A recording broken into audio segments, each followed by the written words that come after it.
I was working at JPL at the time, and this is about a year in when I was working at JPL. I started there in 1996, and about 1997 I decided this is when I was getting involved in Cisco technology and implementing Cisco solutions at JPL.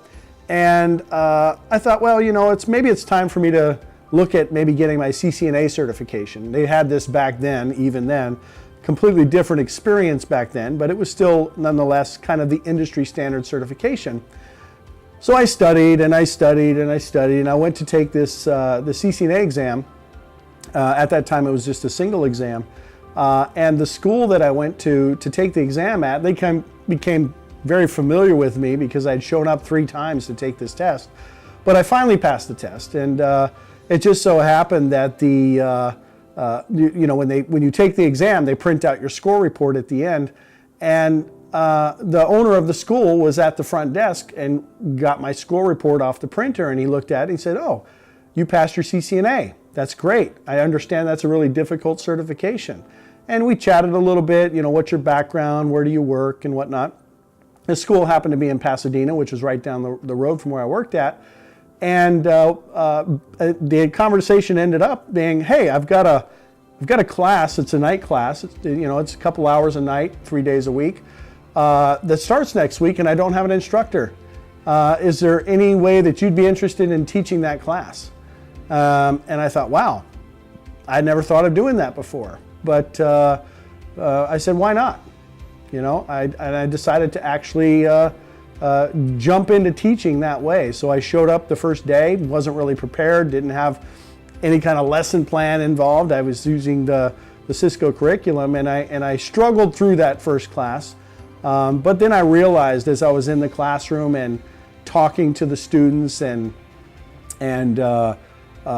just be engaged with the students and talking to them about things that I was passionate about, that I really loved doing that. I loved being in the classroom, and I loved the interaction that I had with the students that allowed me to share with them my knowledge. But at the same time, I learned so much from them as well. They had different experiences in the industry that I hadn't had at the time.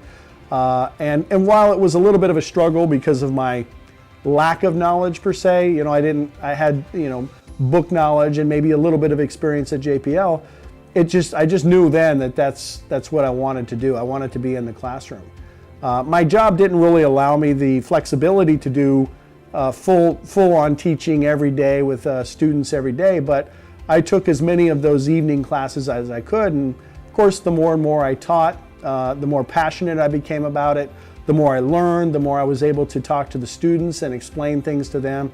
And I just felt like I had a connection with that process, with the students. And I've maintained that passion about it the entire time that I've been doing this.